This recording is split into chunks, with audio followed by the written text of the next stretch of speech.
Hello, everybody. This is David from Valley WorkSafe. Today's topic, we are going to look at traffic control people, traffic control person. So you can see over my shoulder an individual who's in that role. Traffic control people, some people may call them flaggers, and some people may say some other nasty names when they won't let them drive through the construction zone and they're holding everybody up. But they have a very important role in safety in our road, mainly in road construction.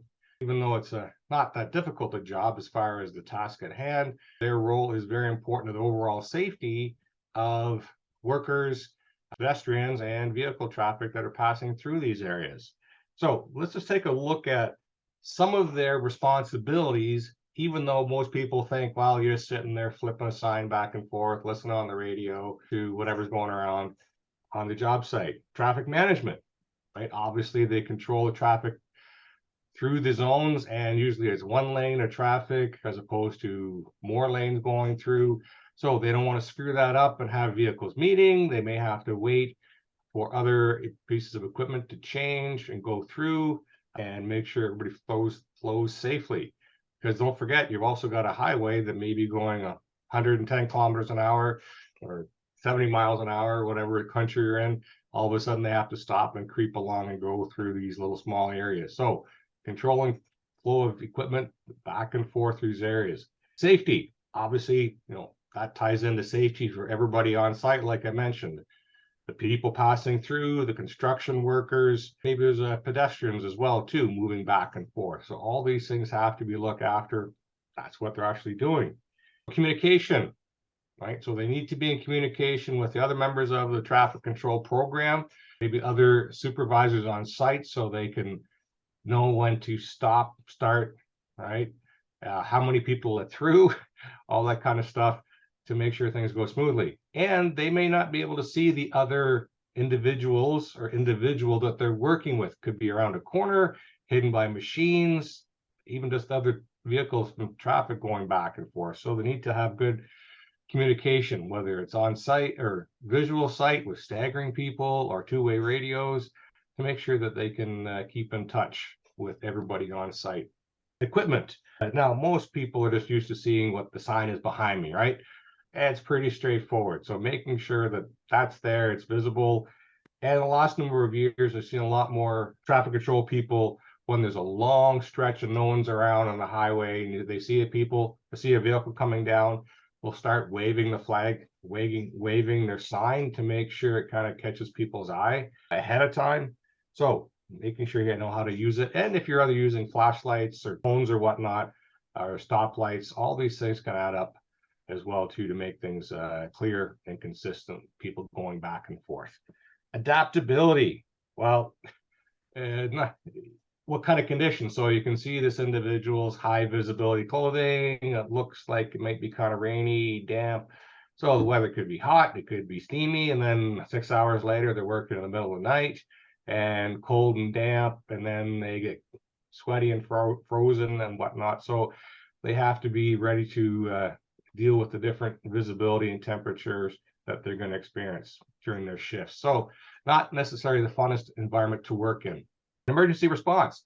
So what happens when someone goes wrong? They need to be able to know what that is, whether they're shutting down the traffic at their end, halting other vehicles from passing, making sure they get a hold of supervisors and so forth. So all these things come into play for these individuals, which most people think, well, they don't really do too much. Well, they actually do, just don't sometimes pay attention to what they're actually doing. As an individual, though, what do they need to worry about? Right. So this is a simple task, but they need some training to make sure they're communicating consistently with one another, consistently with the operators and staff on site, and consistently and clearly with the pedestrians and vehicles that they're allowing to pass through.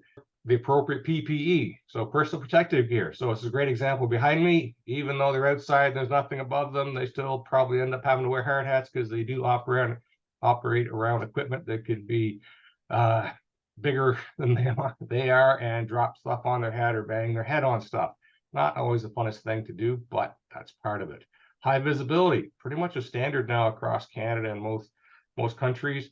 There are different measurements and quality. All those things, we want to make sure you have the right kind of PPE to design for the work you're in. Stay alert, right? This person or the persons is a key line of defense for safety for everybody. So if they're not doing their job and keeping everybody safe, a lot of people could be injured, equipment could be damaged, and so forth. It is a critical position, even though most people think it's a pretty simple job. It's critical. That's why they're there.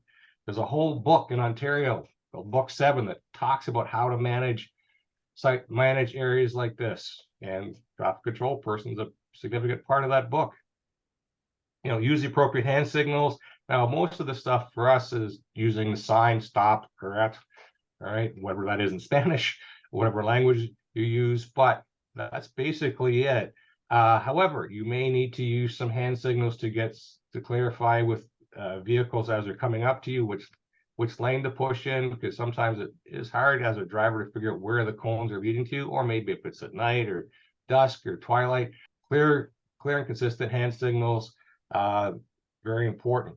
Stay visible, right? You don't want people hiding, and that's why we use the high visibility clothing. Stay in their designated safety zones, so you're not walking in areas where other vehicles are going to be operating. Mindful of the weather, mindful of the work surface you're standing on, and stay calm, right?